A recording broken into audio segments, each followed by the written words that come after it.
καλώς ήρθατε σε ένα ακόμα βίντεο. Όπως βλέπετε παιδιά, έχει γίνει επιτέλους το Halloween update στο Dress to Impress.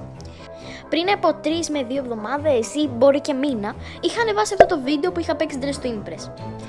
Τώρα ξανανεβάζω αυτό το βίντεο για να σας δείξω το νέο update του Dress to Impress και στο τέλος ίσως να παίξουμε και λίγο. Θα ξεκινήσουμε, θέλω να σας δείξω αυτά τα καταπληκτικά Halloween ρούχα που έχουν βάλει. Πραγματικά είναι ό,τι καλύτερο υπάρχει.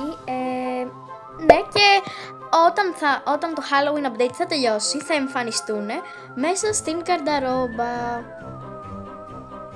Εδώ πέρα. Άμα πάτε εδώ πέρα θα εμφανιστούν. Έχουμε τα Brat τώρα. Όταν θα τελειώσει το Halloween update θα μπουν τα Halloween. Όπως βλέπετε το μέρος έχει λίγο αλλάξει και έχουν προσθεθεί κάποια πράγματα. Για πάμε να τα δούμε ένα-ένα. Πρώτο είναι αυτό εδώ πέρα το τέλειο Nintendo Switch, όσοι ξέρετε. Μια νέα κάμερα και ένας μικρός καμβάς για ζωγραφική που είναι καταπληκτικό. Επίσης άλλαξαν και λίγο τα βιβλία βλέπω. Έχει τη δυνατότητα να διαλέξουμε ποιο μέγεθος θέλουμε να έχουν τα νύχια μας, που αυτό είναι καταπληκτικό μιλάμε. Επίσης μπορείς να βάλεις και χρώματα, θα το βάλουμε ένα ροζ να μοιάζει με το κανάλι. Θα βάλει 38 μαλλιά, παιδιά είναι καταπληκτικά όλα. Και σε αυτό το μαλλί μάλιστα, άμα πάμε εδώ πέρα και βάλουμε more animated, κουνιέται. Έχουν βάλει πάρα πολλά face. Για πραγματικά είναι όλα τέλεια. Ας βάλουμε αυτό, είναι λίγο creepy βέβαια. Ωραία, ας βάλουμε αυτό. Και τώρα το μυστικό. Εάν πάμε εδώ πέρα, σε αυτό το φυτό έξω από το VIP room, υπάρχει ένα μικρό hot dog, αν θα δείτε. Αν το πατήσετε, θα έχετε μια τέλεια στόλη hot dog. Πώς είμαι έτσι, Παναγία μου. Ωραία, τέλεια. Πολλοί λέγανε ότι τα summer ρούχα ότι θα καταργηθούν, αλλά εν τέλει υπάρχουν ακόμα. Και για να βρείτε και κάτι φορέματα που υπήρχαν, αν πάτε εδώ πέρα στο shop, έχουν βγει εδώ πέρα μαζί με καινούρια ακόμα ρούχα. Supernova Star Set, Acoustic Guitar, School Hide Boot,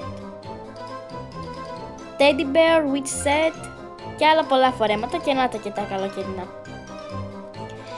Εδώ πέρα μπορείς να αγοράσεις tickets και εδώ πέρα μπορείς να πάρεις για να βάζεις 24 ρούχα αντί για 18 και για να παίρνεις επί 2 τα λεφτά.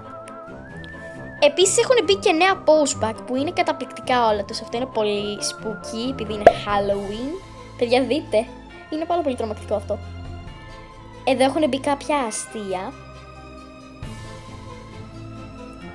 Fairy pose bag που πραγματικά εγώ αυτό θέλω να το πάρω όταν μαζέψω βέβαια λεφτά. Hand pose bag που είναι πάρα πολύ cute. Παιδιά είναι πάρα πολύ cute, δεν το πιστεύω. Και dance pose bag που το έχω πάρει επειδή είναι ό,τι καλύτερο υπάρχει. Εδώ πέρα είναι ο χώρος της πασαρέλας, βλέπουμε λίγο γύρω, έχει πολλά λουλούδια και κολοκύθες. Και επίσης, άμα δείτε πάνω ψηλά υπάρχει ένα κουμπάκι. Εάν το πατήσετε, γίνεται νύχτα και είναι ό,τι καλύτερο. Να λοιπόν παιδιά, και το βάθρο είναι καταπληκτικό. Και πάμε να δούμε λίγο και το λόμπι, δεν σχολιάζω έτσι όπως είμαι εγώ. Anyway, εδώ πέρα έχει παντού λουλούδια, αυτό το τέλειο που είναι σαν κάστρο και έχει κολοκύθες και σκαλιά. Γενικά είναι όλα σαν ένα Εδώ πέρα υπάρχουν τα hobbies, αυτό το συγκεκριμένο είναι το easy. Αλλά πάμε τώρα στο καλύτερο. Υπάρχει αυτή εδώ πέρα η πύλη. Για να σας εξηγήσω λίγο καλύτερα. Αυτή η πύλη, αν την περάσετε, αυτή η πύλη έχει κάποια chapters, όπου έχει να κάνει με την ιστορία της Λάνας μαζί και η Λίνα. Όσοι παίζετε Dress to Impress ξέρετε ότι η Λάνα ήταν η παλιά κοπελίτσα που μας έφτιαχνε τα νύχια. Πλέον έχει μπει όμως αυτή η Λίνα και την έχει καταραστεί. Αν περάσει όλα αυτά τα chapter θα πάρεις αυτά εδώ πέρα τα rewards ρούχα και θα πάρεις πίσω τη Λάνα να σου φτιάχνει τα νύχια. Όμως είναι πολύ τρομακτικό και θα σας πρότεινα να μην το παίξετε.